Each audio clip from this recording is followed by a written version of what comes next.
కొంతమంది ఎప్పుడు ఇది చేయాలి అది చేయాలి కానీ టైం సరిపోవడం లేదు అంటూ వర్రీ అవుతూ ఉంటారు. మరోపక్క కొంతమంది తక్కువ టైంలోనే ఎక్కువ పనులు చక్కబెట్టేస్తూ ఉంటారు. నిజం చెప్పాలంటే ప్రధానికి ఉండేది అదే టైం, సామాన్య పౌరుడికి లభించేది అదే టైం. పెద్ద బిజినెస్ మ్యాన్కి ఉండేవి అవే 24 గంటలు, పేదవాడికి దొరికేవి అవే 24 గంటలు. కానీ పనుల్లో తేడా, విజయాల్లో తేడా. అసలు ఏంటి కాలం రహస్యం? ఈ రహస్యాన్ని చెప్పే ఓ అద్భుతమైన కథ గురించి ఇప్పుడు తెలుసుకుందాం.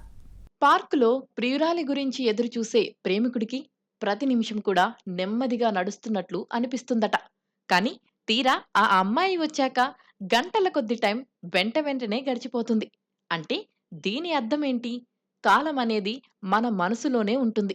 టైం అనేది అన్ని వేళలా ఒకటే. కాని ఆనందంగా ఉంటే తొందరగా గడిచిపోయిన ఫీల్ వస్తుంది. బోర్ కొడితే అస్సలు టైం గడవట్లేదే అనిపిస్తుంది. అంతా మనసులోనే ఉంది. అదే మ్యాజిక్. మనసుని కాన్సంట్రేట్ చేస్తే కాలం మన గ్రిప్‌లోకి వస్తుంది. ఎంతటి టార్గెట్ అయినా తక్కువ టైంలో రీచ్ అయిపోవచ్చు. మరి ఈ విషయాన్ని చెప్పే కథ ఒకటి మన పురాణాల్లో ఉంది.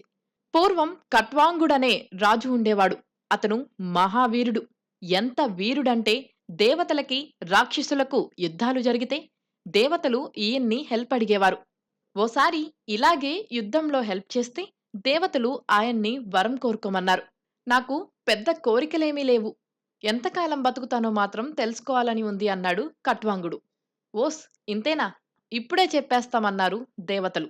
తీరా దేవతలు దివ్య దృష్టితో చూస్తే మనవాడి ఆయుష్ ఆ రోజుతో అయిపోతుందని వాళ్ళకి తెలిసింది. కేవలం ఒక ముహూర్త కాలం మాత్రమే అతను బతుకుతాడు. దేవతలు చెప్పలేక ఈ విషయాన్ని కట్వాంగుడికి చెప్పారు. కట్వాంగుడు ముందు కంగు తిన్నాడు. కాని వీరుడు కదా! కలవరపడకుండా ఆలోచించాడు. ఈ కాస్త టైంలో ఏం చేయగలను అని తీవ్రంగా ఆలోచించాడు. టైం చాలా తక్కువ. పోయిన జీవితం ఎలాగూ పోయింది. ఈ కాసేపు దేవుడి మీద మనసు పెట్టి ధ్యానం చేసి మోక్షం సాధించేయాలి అనుకున్నాడు. దేవతల సాయంతో వెంటనే భూలోకం చేరిపోయాడు. వస్తూనే విషయం అందరికీ చెప్పి అన్నీ వదిలేశాడు. తీవ్రమైన వైరాగ్యం తెచ్చేసుకున్నాడు. చుట్టాల్ని, స్నేహితుల్ని అందరినీ వదిలి మనసు మొత్తం దేవుడి మీదే పెట్టాడు. తీవ్రమైన ధ్యానంలో మునిగిపోయాడు. అప్పుడు జరిగిందండి మ్యాజిక్. త్రికర్ణ శుద్ధితో కట్వాంగుడు చేసిన ఆ తీవ్రమైన తపస్సు వల్ల ఆ కాసేపట్లోనే కట్వాంగుడికి మోక్షం లభించేసి 2 గడియల కాలంలోనే ఆయన దైవంలో ఐక్యమయ్యాడట. అదే అద్భుతం. సాధారణంగా భక్తులు మోక్షం కోసం ఏళ్ల తరబడి సాధన చేస్తారు. అలాంటిది మనసుని కాన్సంట్రేట్ చేసి కేవలం 2 గడియల్లో మోక్షం సాధించగలిగాడు కట్వాంగుడు. పురాణ కథల్ని పుక్కిటి పురాణాలంటూ కొట్టేస్తారు కొందరు.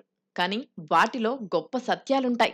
ఏకాగ్రతతో పనిచేస్తే కొద్ది టైంలోనే అద్భుతాలు సాధించవచ్చని, కాలం వేస్ట్ అయిందని బాధపడేవాళ్ళు, ఎప్పుడు టైం లేదు అంటూ ఏడ్చేవాళ్ళు కట్వాంగుడి కథ తెలుసుకోవాలి. టైం గురించి బాధపడకుండా పని మీద దృష్టి పెడితే, మొత్తం మనసంతా పెట్టి పనిచేస్తే కాలం మన మాట వింటుంది. సక్సెస్ మన సొంతమవుతుంది.